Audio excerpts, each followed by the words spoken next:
Bonjour à tous les amis et bienvenue pour cette nouvelle vidéo où je vais vous présenter mon patrimoine financier complet à 33 ans. Comme d'habitude, je vais tout vous montrer en toute transparence. L'objectif ici, ce n'est absolument pas de me vanter ou autre, car je suis clairement conscient que certaines personnes à mon âge, plus jeunes ou même plus âgées, ont des patrimoines beaucoup plus importants que les miens et aussi que d'autres personnes ont des patrimoines beaucoup plus petits. La seule chose que je veux vous montrer aujourd'hui, c'est qu'il est possible de faire des choses avec son argent et de prendre soin de son argent même quand on gagne un petit salaire. Le deuxième objectif de cette vidéo, c'est simplement de garder une trace de mon patrimoine aujourd'hui en janvier 2023 et de refaire un point dans un an et voir si ce patrimoine a évolué ou non. On n'oublie pas le petit pouce bleu et on passe tout de suite à la suite. Dans cette vidéo aujourd'hui, donc mon patrimoine, je vais vous montrer exactement la répartition et combien j'ai sur les différents types de supports et d'investissements. Que ce soit du cash, de l'immobilier ou encore des crypto-monnaies, même si vous allez voir qu'il y a eu beaucoup de changements à ce niveau-là, mais aussi en bourse et en financement participatif.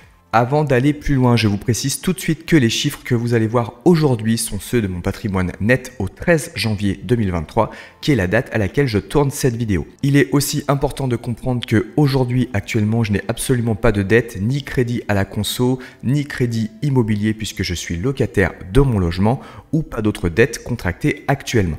Pour appuyer tous les chiffres que je vais vous présenter aujourd'hui, on va se retrouver directement sur Finari. Finari qui est un outil que j'utilise personnellement d'une société française qui me permet de calculer automatiquement mon patrimoine. J'ai juste à ajouter les différents comptes bancaires, les différents types d'investissements que je fais et les calculs. Et tous les graphiques vont être générés automatiquement par Finari. Si ça vous intéresse, c'est un outil qui est gratuit. Il y a aussi une version payante si vous voulez aller plus loin.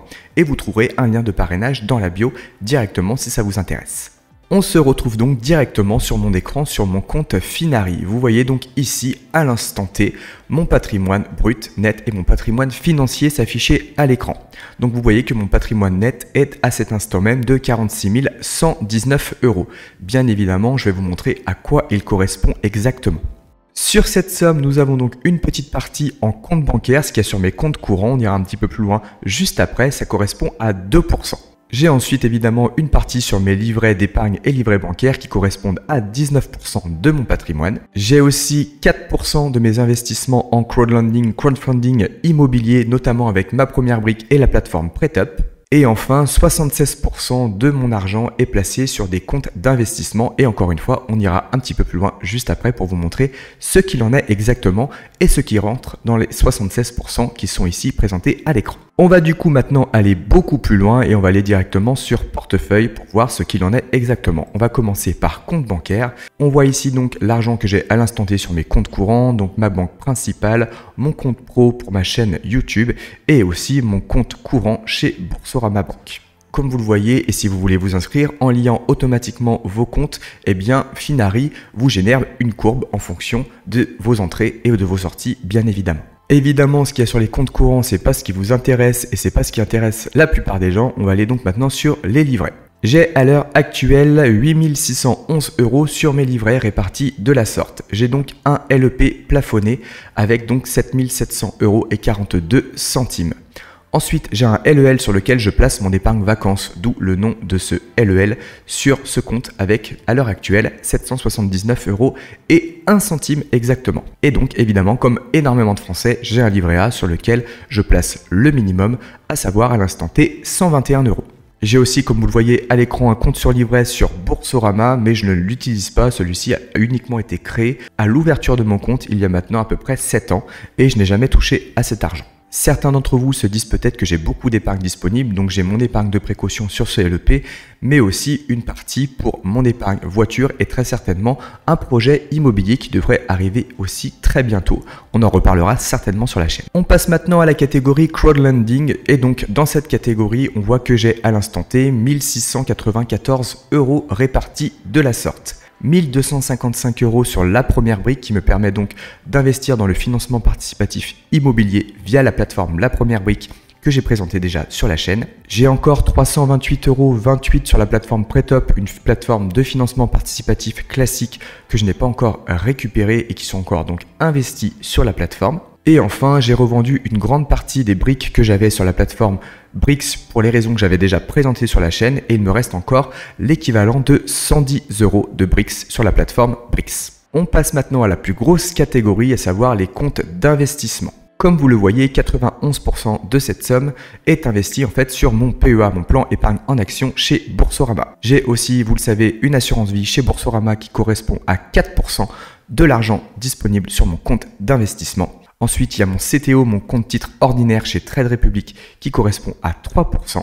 Linksea Avenir avec une assurance vie avec seulement 1% de mon capital. Et enfin, vous voyez cette ligne compte d'épargne financière pilotée qui est un compte que j'avais ouvert il y a très longtemps chez Boursorama à sa création. Je ne l'alimente plus, j'ai même retiré la plupart des fonds. Il doit rester à peu près 18 ou 19 euros dessus.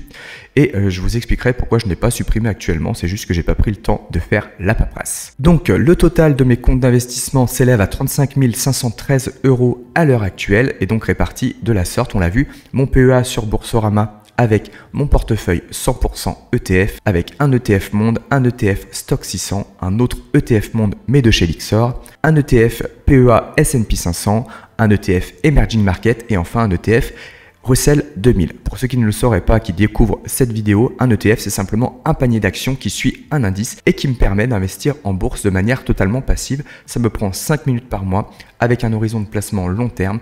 J'investis que les marchés soient hauts ou bas. On voit donc à l'heure actuelle que j'ai 32 402 euros sur mon PEA. Ensuite, on arrive sur mon assurance vie chez Boursorama qui est elle en moins-value de 5,41% avec un ETF à l'intérieur qui est le MSCI All Country World UCITS ETF qui regroupe en fait, pour faire simple, un ETF Monde et un ETF Emerging Market. On passe maintenant à mon compte titre chez Trade Republic, lui aussi investi principalement en ETF mais pas que. Et il y a un ETF S&P 500 Equal Weight, ici c'est ma ligne de cash, un ETF Small Caps. J'ai aussi deux ETF Smart Beta, à savoir un ETF Quality et un ETF Momentum et aussi de l'or physique que j'achète tous les mois. J'ai une autre ligne qui n'apparaît pas encore sur ce CTO chez Trade Republic qui est simplement une ligne de crypto-monnaie puisque j'achète maintenant 30 euros de Bitcoin tous les mois en automatique puisque j'ai arrêté mes investissements progressifs et programmés avec les indices crypto Bitpanda. On passe maintenant à mon assurance vie chez Linksea où on a donc mes ETF obligataires, donc 3 ETF pour investir dans des obligations qui sont eux actuellement en plus-value. Et comme je l'ai évoqué tout à l'heure, la dernière ligne, c'est le compte d'épargne financière piloté que j'ai chez Boursorama, que je n'ai pas alimenté depuis une éternité, depuis plusieurs années. On voit que sa valeur est de seulement 18,24 euros. Je n'ai simplement pas pris le temps de clôturer cette ligne qui n'a pour moi plus aucun intérêt puisque les frais de gestion sont beaucoup trop importants et je peux faire beaucoup mieux moi-même. C'est pour ça que je n'alimente plus ce compte évidemment. Voilà, ce petit tour de mon patrimoine financier au 13 janvier 2023 est maintenant terminé. Si vous avez des questions, n'hésitez pas à les poser en commentaire. Je vous rappelle que je réponds à tout le monde. N'oubliez pas le petit pouce bleu au passage qui fait très plaisir et qui m'aide énormément à développer la chaîne. Je vous dis à très vite pour la prochaine vidéo. Ciao ciao, bye.